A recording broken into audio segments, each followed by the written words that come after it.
I think it was a lot of fun. A lot of hard work went into the whole season.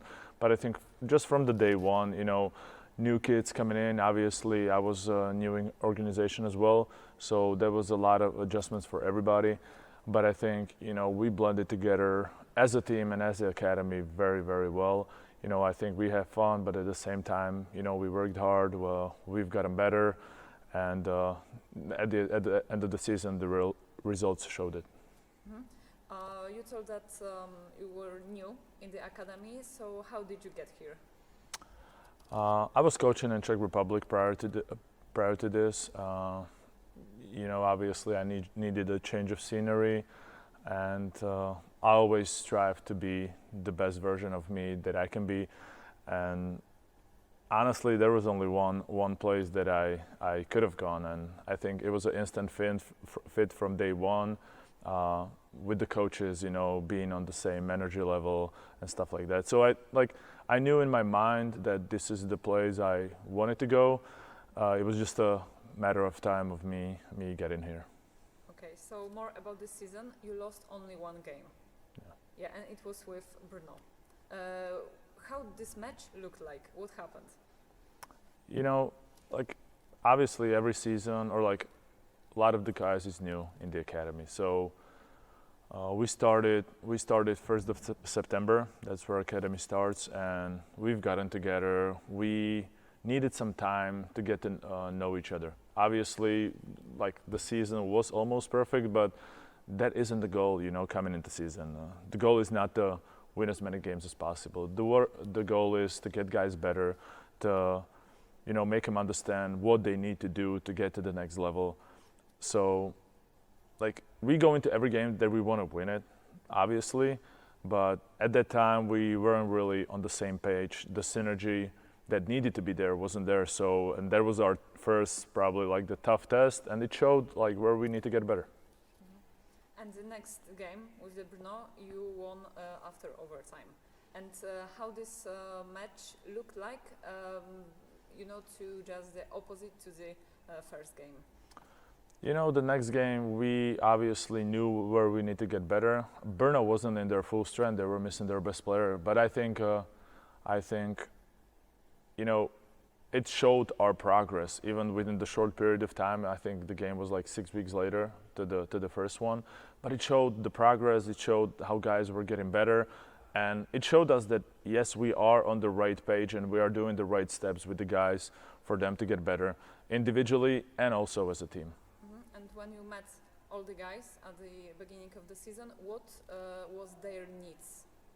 Well, obviously, everyone's needs were individual, and that's how we try to work here, to treat every single person individually. One needs this, one needs that. Obviously, in the team settings, it's a little bit difficult, but we try to, give everybody their space to express themselves, to express themselves and to be the best version of themselves possible. Mm-hmm. And what was the main purpose, the main goal before the Final Four? Of course, winning the championship, but what more? Our message to the guys was that whatever we do, whatever happens, if we end up, obviously there was only one goal in our mind, but we wanted to be together. That was the main theme before the Final Four. Do it together. Obviously, we wanted to win, but regardless of what's going to happen, we wanted to do it together. And I think, semifinals, we kind of went away from this a little bit. Maybe in our heads, we were already, thinking about the Sunday, which wasn't right. But I could see in the guys' eyes, in their faces, their focus, the level of synergy, I think, was there. And I think what we were preaching the whole year really showed in the finals. I think at the end of the day, you have to make some baskets, you have to guard some, but it's not really about X and O's. It's about, guys trusting each other, being together. And I think we did that. And whoever was watching the finals, I think, the level of improvement of our team and guys individually from the beginning of season to the end was tremendous. And what did you say to the guys before the final game? You know, there was a lot said, but I think one thing that stands up is after everything is said and done, after the final whistle, I want to be proud of them. Not proud of the result, but proud of how they handled themselves on the court, and how you know, like the brotherhood, the togetherness is there. And I think you know, obviously we're happy that we won, but I was really, really proud of the way they handled themselves, from the, you know, the first guy on the roster to the guys who couldn't participate in the game because they were hurt. And after the game? After the game, I just repeated myself. I was very proud of how they handled themselves. You know, whoever was on that bench, whoever was part of that team, you know, you could really see everybody wanted it. And I was proud of every single individual on that team, as well as the whole academy who supported us throughout the season, and especially, you know, in the finals. And can you describe the final game? Just to sum up, I remember that the first quarter was a little bit tough, but what happened then?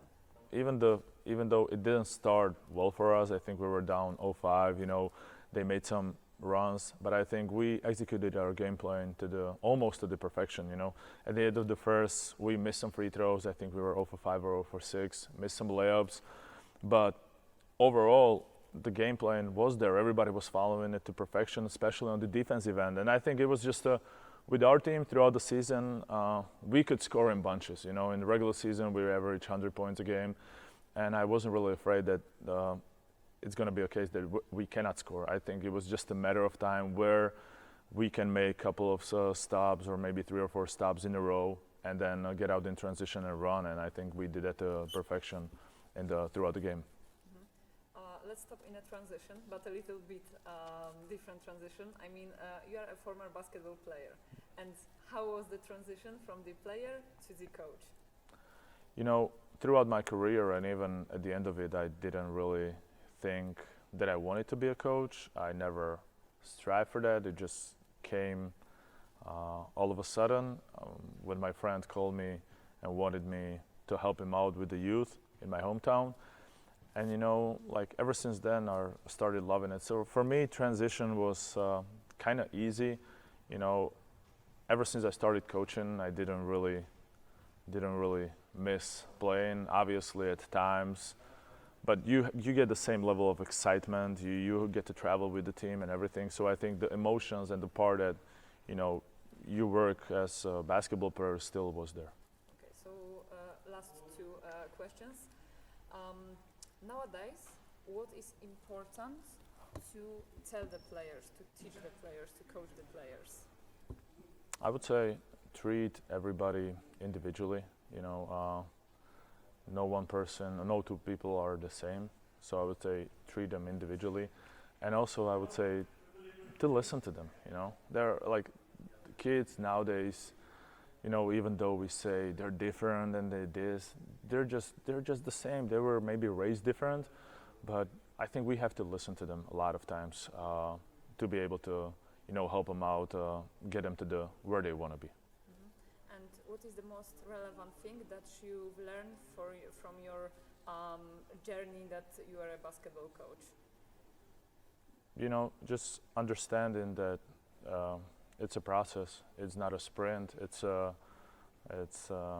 would say marathon. You know, and being patient and trusting the process, and you know, being consistent every single day for a coach, and as well for the players is extremely important. You're not gonna get, or like you are gonna get better in one single practice, but can you do it, you know, throughout the whole week, throughout the whole month, throughout the multiple years? Can you still get better?